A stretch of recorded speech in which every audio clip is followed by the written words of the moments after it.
Hello, you amazing people. You're listening to the Marketing and Coffee Podcast, the show that brings you the latest in marketing, especially in the UAE market, with your host, Rewardz.ae.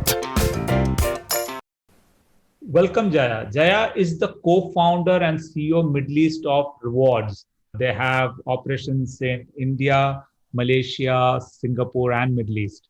So she started off a career in the banking industry. Tell us more. How did you jump from banking industry to Rewardz as a service app? Thank you very much, Lijo, for having me here on your podcast. And the transition from banking to starting my own venture with my co-founders, Sudhanshu and Nicole, it was led by this observation by all three of us that there was a gap in the way technology was being used to promote engagement in the workplace, and we decided to do something about it.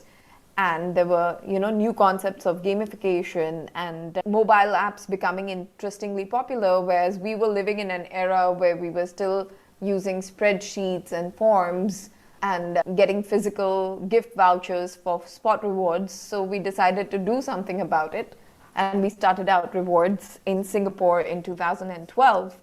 And today it has grown to becoming one of the largest digital reward marketplaces in the Asia Pacific region. And we have our own SaaS platforms for employee recognition, employee well-being, for channel partner engagement, for digital rewarding, for customer loyalty. So we can also integrate with third-party platforms and give them an API or SDK integration. It was very much driven by that realization that there is a gap here. And when we started out in Singapore, there were lots of opportunities to get support from the government in Singapore in terms of funding for ideas. So that really helped. And then along the way, we got some angel funding, and then we have a strategic shareholder by the name of Benefit One who acquired majority stake in our business, and they're a 4 billion market cap company that also does a similar business. But our technology was newer compared to what they have. And that really just made us focus and believe that there is tremendous opportunity in running this business. And that's where we are. And it's been hugely successful, very rewarding for all three of us. What started as a company with 3 people now has more than 50. And as you mentioned, we have offices in India, Malaysia, Singapore, and UAE. And we operate in over 20 markets, and we've worked with about 150 clients. So you're an entrepreneur. You know how it feels when you build something from scratch and it starts blooming and blossoming. Yeah, I could almost sound that the pleasure and the passion that sound while talking about the brand. It's like a baby growing up and finding. So how long have you been in the Middle East with this? I moved to the Middle East in 2014, and that was more a personal decision.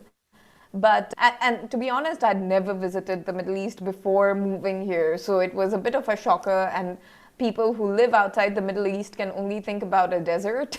And they think all of Middle East is probably one massive country. But after moving here, I started to appreciate the differences and the uniqueness of different parts of the Middle East. And Dubai, oh my God, it's really quite a trendsetter. And it's very reflective of the kind of leadership that this place has had, and such great vision, such great innovation, such great opportunity in this place. And in some ways, it very much reminds me of Singapore when it was building up like a very tiny country surrounded by so many massive countries around there, but just a level apart. And I feel the same way about the UAE and Dubai. And when I moved here, I saw that the government was trying to focus on people losing weight and becoming healthier. And there were challenges being announced that lose weight and win gold. And I was like, oh my God, that's pretty fantastic. And insurance became mandatory. And there I felt that there was a massive opportunity to focus on corporate wellness and use technology, because there was so much emphasis on innovation in this country. And that's when I launched Rewardz in the UAE, and our first product, which was Fabulous, which is a corporate wellness platform, and it really supports corporates to create some fun and gamification and really engage in preventive well-being and award points to their employees when they are being active, eating healthy, run steps challenges, run digital weight loss challenges, and connect it to a pool of very curated rewards which are also well-being related. If you get, for example, 500 points, then you can get a preferred rate at your gym membership or your next meal plan, and thereby just incentivizing people to be more and more active. And as we launched Flabulous for clients here, there was a lot of appetite for giving points out for other behaviors. So can we incentivize CSR? Can we incentivize sales trainings? Can we incentivize overall learning and development? Can we do spot rewarding through this platform? And that led to the birth of our next platform, which is Sarah Points. And that's a full-blown reward and recognition platform for companies. And it's been hugely successful. And I would say that at Rewardz, we're very much driven by our customers and trying to solve their pain points. And again, there was a customer driven requirement that we really love Sarah Points, but can we use this for our channel partner incentives? Can we give points for channel partners when they upload sales receipts and stuff? And that's how Sarah Points then evolved to be more than just a reward and loyalty and recognition solution for employees, but then to sales teams, and then for customer loyalty. And then we built our technology such that it could be used with our own solutions, also could be integrated with other solutions. So that's been the evolution, and we do have some exciting new solutions in the pipeline. We're going to soon bring in Flex Benefits platform, because that becomes a nice extension to our reward and recognition platform, and focus on mental health and well-being, because that's a very important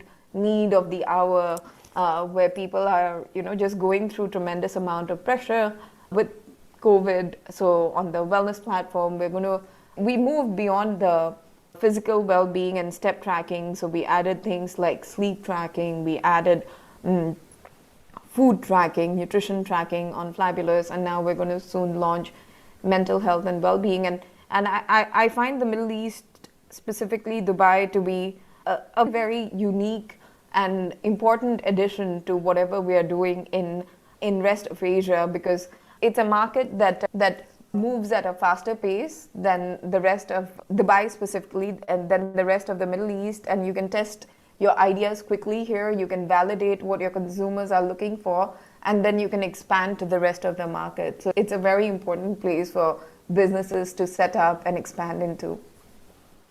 That brings me to an interesting question, because right now, as you said, there's a lot of benefits that you have to get the stakeholders. So I guess your stakeholders could be the HR of the company. Yeah. So yes. How did you go about selling it in the day? Like, how was the week one? Like, how did you go about, which essentially is a B2B service, about building the marketing strategy to acquire customers? I'm sure that the lead time it's quite long compared to a normal journey. So what has been your marketing strategy to acquire customers? The marketing strategy for any startup evolves with the age of the startup. So of course, when you start out, you just reach out to anyone and everyone, and you just try to leverage on your network. Oh, I know somebody in XYZ. Can you introduce me to XYZ and stuff? So it was driven by that. Of course, before we launched in the Middle East and UAE, we conducted a very detailed feasibility study, and we started reaching out to companies that already appreciated the value of corporate wellness. Rather than trying to convert and raise awareness that corporate wellness or employee recognition is important, we started offering Flabulous as a tool to companies who were already running wellness programs, but were running it as one-off yoga sessions or just doing health assessments.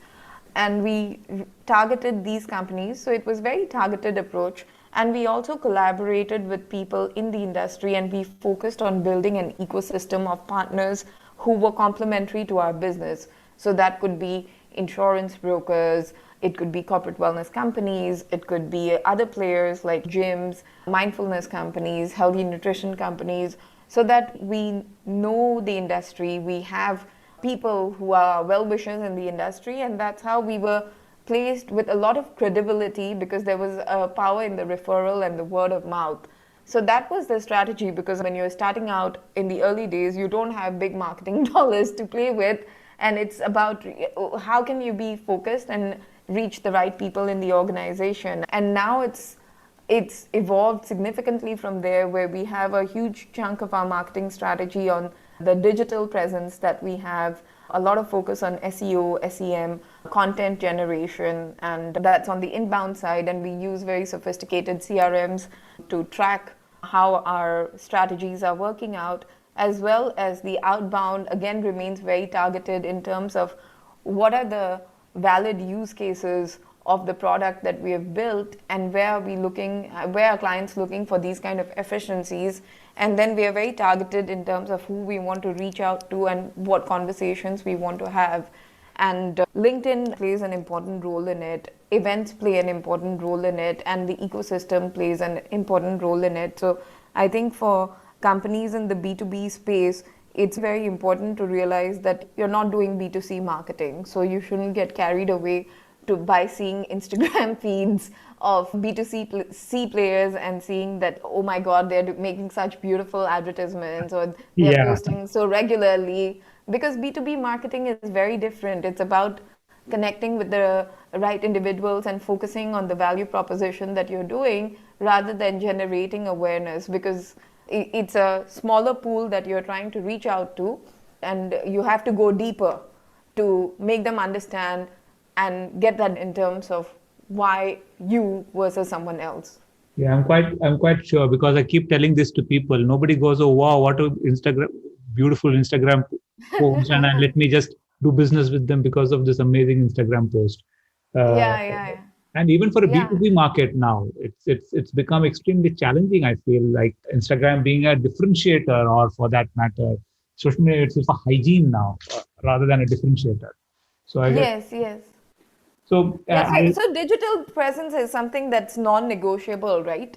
But I think as a startup, you need to be more careful in terms of, even in terms of the digital presence, where you're going to invest your efforts and energy. What are the channels that work for you, and what is it that gives you conversion, versus just being present for the heck of it. So of course you create your content and have your assets on the key channels that everyone expects you to be on.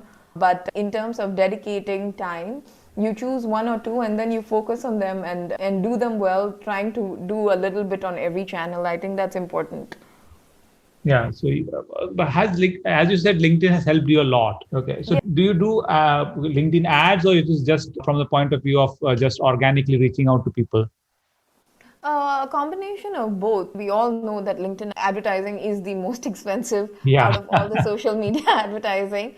We do run LinkedIn ads, but it's more on the organic profile building. And it was also a realization that we discovered later, that it's not the company profile, but also the individuals, the key individuals of the companies, and building their profiles. So that's something that we do place effort on, and we try to grow. And combined, it's a combination with our whole SEO strategy as well. So it's not just LinkedIn ads, it's also Google ads. It's being discoverable online for the right kind of keywords that we want to work with. And then when we try to reach out, also people reach us through those keywords, and we make outreach with a good content or a good profile on LinkedIn, we see the success rate to be higher than just a cold outreach, or just not doing our research and trying to just do a spray and pray strategy that, okay, maybe this will work and let's try to talk to this company. So of course we can do a lot of due diligence, and we can be more targeted and educated before reaching out to our consumer in terms of what is the value proposition that we can offer.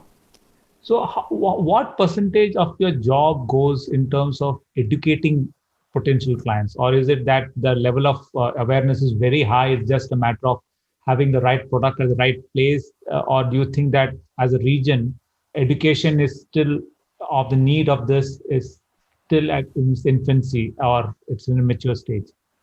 See, if you asked me this question before COVID happened, I would have given you a different answer. Yeah, right. But now I think, given what COVID has done, I think it has taught businesses that digitization is non-negotiable.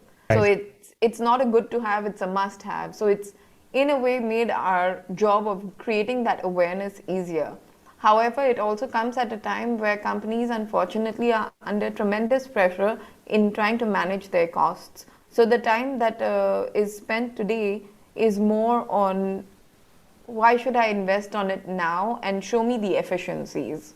What does this mean for me in terms of ROI? And that's where we need to engage with senior leadership and boardrooms and explain to them that yes, you're investing this money, so it's first not a spend but investment of the money, and what is it that's resulting as a product of this investment, and how is it helping your business. I think that's extremely important, and that's where we end up spending most of our time on.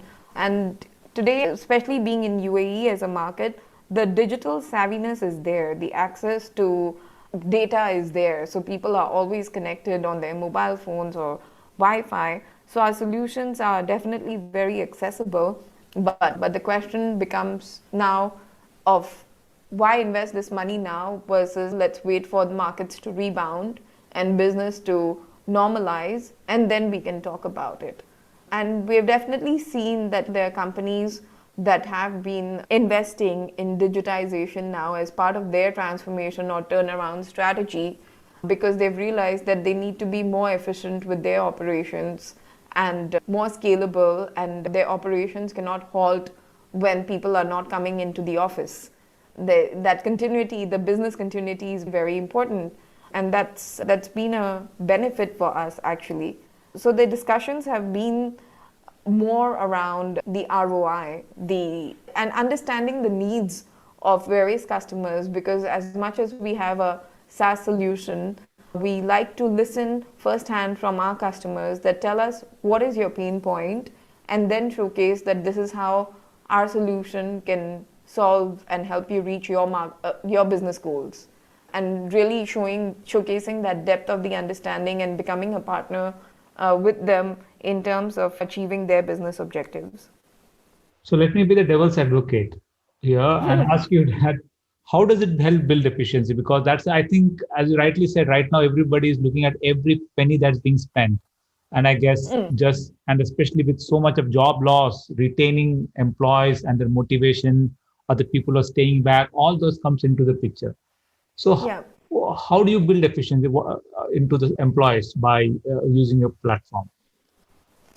For any business to reach where they are, it's the people that help them reach their business goals. And keeping your people motivated is key, even on normal times. And in times like this, it's even more important. And the employee is actually the internal customer of the business. And what motivates employees today? Is it money? No. Money is important, but it's not the answer of everything. It is actually constant recognition. And if we look at data in UAE alone, about 65 to 70% of the workforce is actually millennials. And there are enough data out there that shows that millennials are socially driven, they're recognition driven. So they would be happier if you tell them well done in front of 4 people versus just giving them $100 extra as part of their payroll. And they are also digitally very savvy.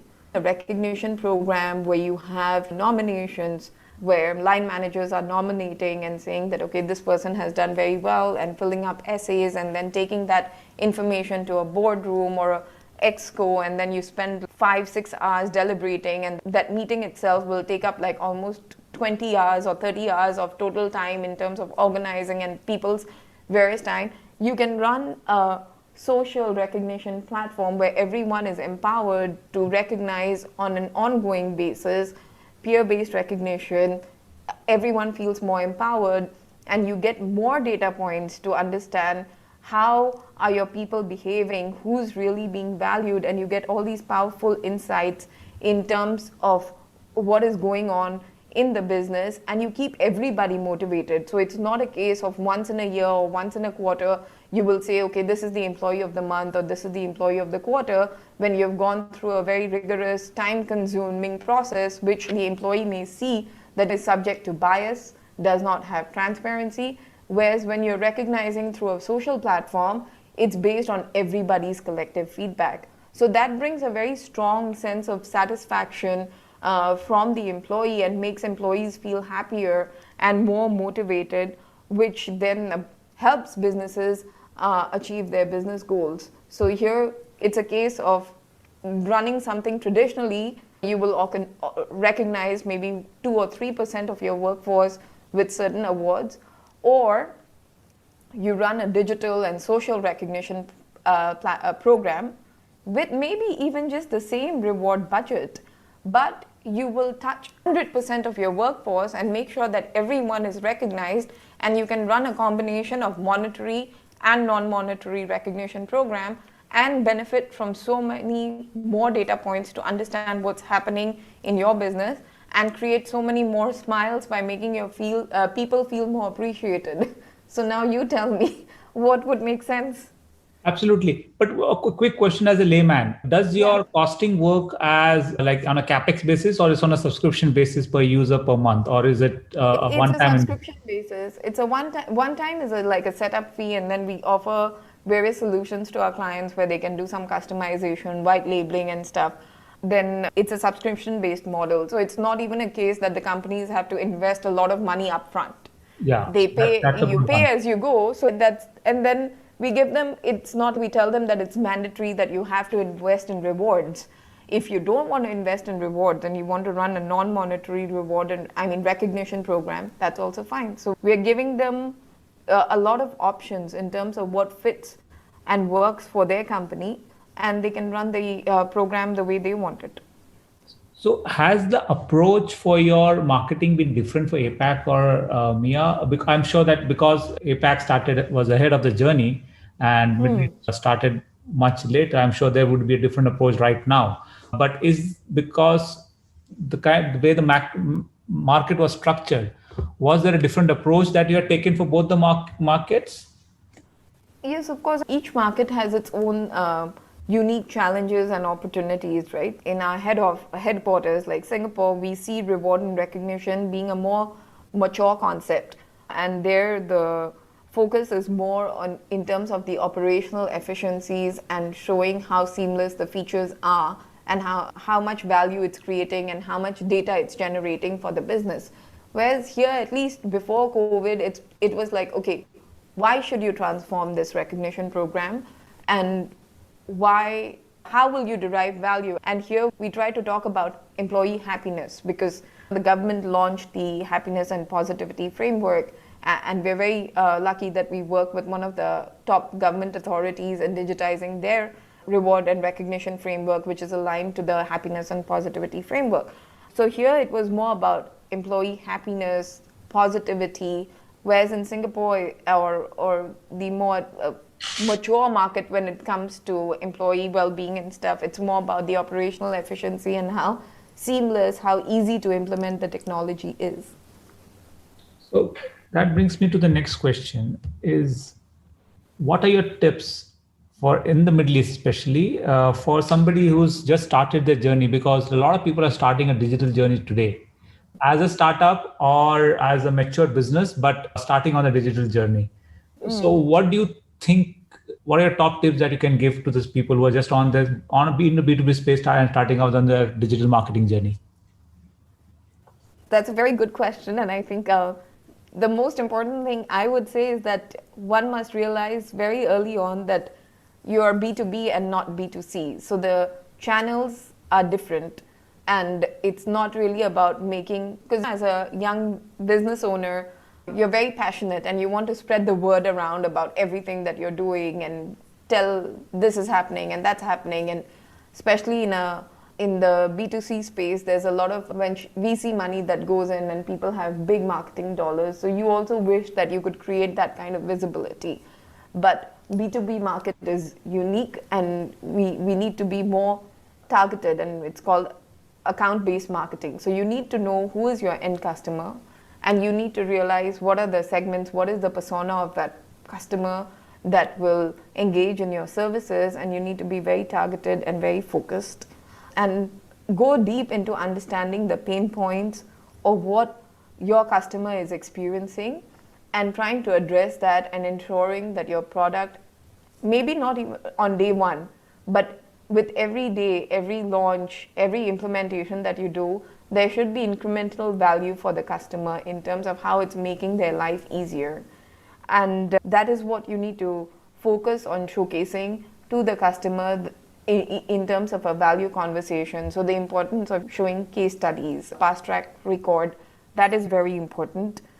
You need to leverage on your network. You need to be a bit thick-skinned and you need to be a bit of a hustler, and you need to ask and request to get connected to the right people to take the conversation forward, because when you're doing B2B sales, there are many different stakeholders that are involved in making that buying decision, and the lead time is going to be longer. It's not going to be a case that the person likes it, puts it in their shopping cart, buy, and they pay it using your credit card. It's not like that at all. Be prepared for RFPs to come out, and then long tender evaluation processes, and then things like in a B2B contract, sometimes you may have to put up some kind of guarantee if you're awarded the contract, different covenants that you need to adhere by. So be prepared for that and be patient. At the same time, I think it's important to be agile. So try, experiment, learn. If you fail, then try again. So don't think that if you've cracked it, then this is it. This is the winning formula. Things may change. There are so many dynamics that keep changing around. So keep trying new approaches to see what works. Track the data. That's very important. And then do your decision making or redefining of the strategy based on the data that you're tracking, so that it helps you improve incrementally rather than changing things overnight, because changing things overnight is not very achievable, and it ends up leaving a sense of hollowness or emptiness sometimes within the young startup, that, oh no, how come my first client has not come through? It takes time. Yeah, it takes time, and your brand has to be or your brand promise. What does your brand stand for, and what can it do for the customer? That is very important, because there's so many companies that are coming up every day in, first of all, being very clear about what does your brand stand for, and then developing that credibility in your brand, and the positive associations, the referrals, the word of mouth. That positive equity goes a long way, and that's what I think young business owners in the B2B space need to look out for, that ultimately they need to think about, I'm going to give my customers such a wow experience that they'll be happy to refer me to whoever else that I want. And that's going to be the most powerful, I think, winning formula for companies in the B2B space.